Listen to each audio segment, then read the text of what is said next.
हरे कृष्ण हरे कृष्ण। हे नाथ, हे मेरे नाथ, मैं आपको भूलूं नहीं। हे नाथ, हे मेरे नाथ, मैं आपको भूलूं नहीं। वसुदेव सुतं देवं कंस चाणूरमर्दनं देवकी परमानंदं कृष्णं वंदे जगद्गुरुं।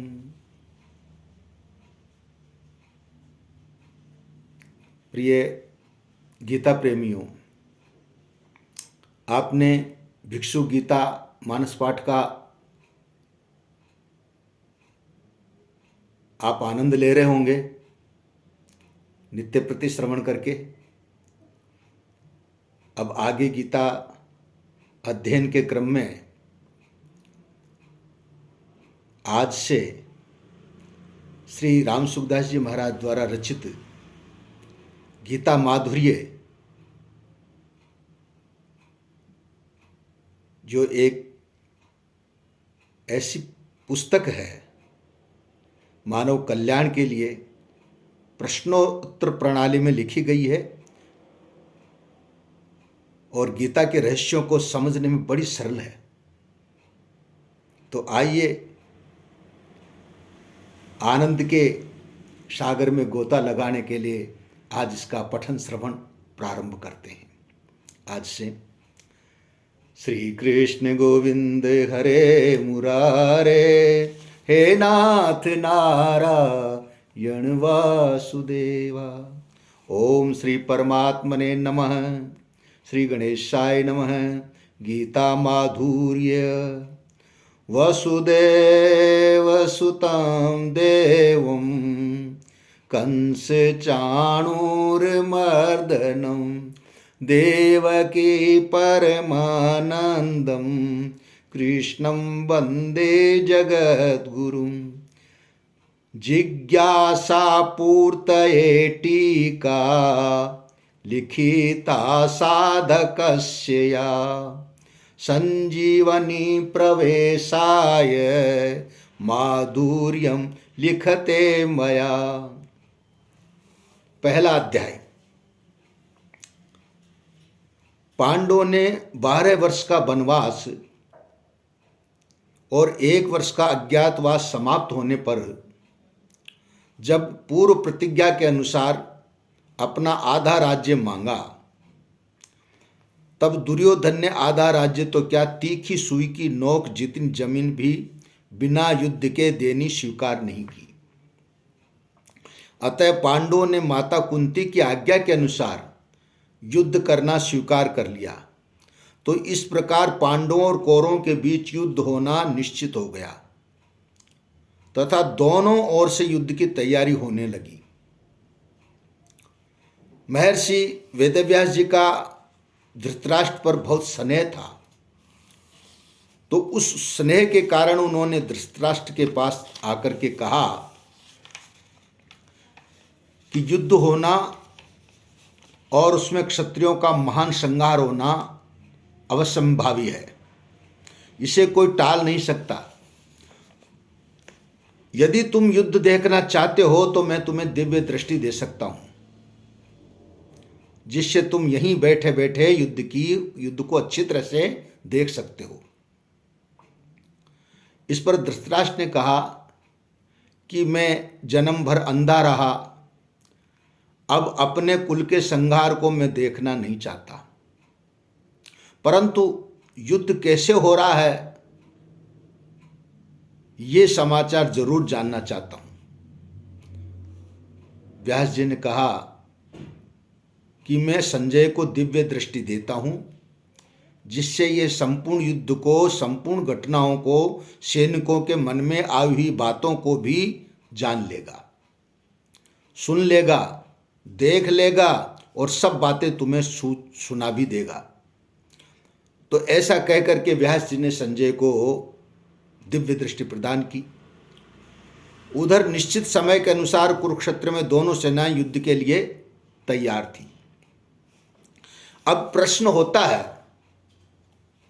कि जब युद्ध के लिए दोनों सेनाएं तैयार थी, तो ऐसे मौके पर भगवान ने अर्जुन को गीता का उपदेश क्यों दिया? शोक दूर करने के लिए ही भगवान ने अर्जुन को गीता का उपदेश दिया। अर्जुन को शोक कब हुआ और क्यों हुआ, प्रश्न है। तो जब अर्जुन ने दोनों सेनाओं में अपने ही निजी कुटुंबियों को देखा और सोचा कि दोनों तरफ हमारे ही कुटुंबी मरेंगे, तब ममता के कारण उनको शोक हुआ। अर्जुन ने दोनों सेनाओं में अपने कुटुंबियों को क्यों देखा? भगवान श्री कृष्ण ने जब दोनों सेनाओं के बीच में रथ खड़ा करके अर्जुन से कहा कि तुम युद्ध की इच्छा से इकट्ठे हुए इन कुरुवंशियों को देखो, तब अर्जुन ने अपने कुटुंबियों को देखा। तो भाई भगवान ने अर्जुन को दोनों सेनाओं में कुरुवंशियों को देखने के लिए क्यों कहा? अर्जुन ने पहले भगवान से कहा था कि हे अच्युत, दोनों सेनाओं के बीच में मेरा रथ खड़ा करो, जिससे मैं देखूं कि यहां मेरे साथ दो हाथ करने वाला कौन है। तो अर्जुन ने ऐसा क्यों कहा?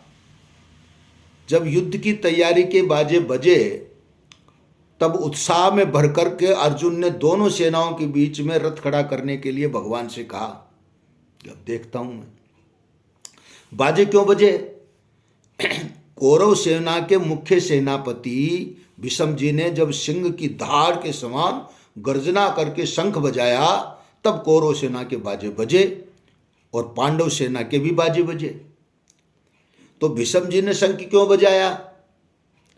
दुर्योधन को हर्षित करने के लिए भीष्म जी ने शंख बजाया। अब दुर्योधन अप्रसन्न क्यों था? दुर्योधन ने गुरु द्रोणाचार्य के पास जाकर के कहा कि आपके प्रतिपक्ष में पांडवों की सेना खड़ी है, इसको देखिए। अर्थात जिन पांडवों पर आप प्रेम स्नेह रखते हैं वे ही आपके विरोध में खड़े हैं। पांडव सेना की व्यूहरचना भी दुष्टदुम्न के द्वारा की गई है, जो आपको मारने के लिए ही उत्पन्न हुआ है। तो इस प्रकार दुर्योधन की चालाकी से, राजनीति से भरी हुई तीखी बातों को सुनकर के और द्रोणाचार्य जी महाराज चुप रहे, कुछ बोले नहीं। इससे दुर्योधन अप्रसन्न हो गया। द्रोणाचार्य चुप क्यों हो गए, क्यों रहे चुप, प्रश्न है। तो दुर्योधन ने द्रोणाचार्य को उकसाने के लिए चालाकी से राजनीति की जो बातें कही, वे बातें द्रोणाचार्य को बुरी लगी। उन्होंने ये सोचा कि अगर मैं इन बातों का खंडन करूं तो युद्ध के मौके पर आपस में खटपट हो जाएगी, जो उचित नहीं है। मैं इन बातों का अनुमोदन भी नहीं कर सकता, क्योंकि यह चालाकी से बातचीत कर रहा है, सरलता से बातचीत नहीं कर रहा है। इसलिए द्रोणाचार्य जी चुप रहे। दुर्योधन ने ऐसी बातें कब कही और क्यों कही? दुर्योधन ने व्यूहाकार खड़ी हुई पांडव सेना को देख करके और गुरु द्रोणाचार्य को उकसाने के लिए ऐसी बातें कही। तो इसका वर्णन संजय ने धृतराष्ट्र के प्रति किया है। संजय ने यह वर्णन धृतराष्ट्र के प्रति क्यों किया? जब धृतराष्ट्र ने युद्ध की कथा को आरंभ से विस्तार पूर्वक सुनना चाहा, तब संजय ने सब बातें धृतराष्ट्र से कही। धृतराष्ट्र ने संजय से क्यों सुनना चाहा? 10 दिन युद्ध होने के बाद संजय ने अचानक आकर धृतराष्ट्र से कहा, क्या कहा कि कौरव पांडवों के पितामह शांतनु के पुत्र भीष्म मारे गए, रथ से गिरा दिए गए, जो संपूर्ण योद्धाओं में मुख्य और संपूर्ण धनुर्धारियों में श्रेष्ठ थे। ऐसे पितामह भीष्म आज सरसैया पर सो रहे हैं। तो इस समाचार को सुनकर के धृतराष्ट्र को बड़ा दुख हुआ और वे विलाप करने लगे। फिर उन्होंने संजय से युद्ध का सारा वृतांत सुनाने के लिए कहा और पूछा कि हे संजय, धर्म भूमि कुरुक्षेत्र में युद्ध की इच्छा से इकट्ठे हुए मेरे और पांडवों के पुत्रों ने क्या किया? हरे कृष्ण कृष्ण कृष्ण हरे हरे, हरे कृष्ण कृष्ण कृष्ण हरे हरे, हरे कृष्ण कृष्ण कृष्ण हरे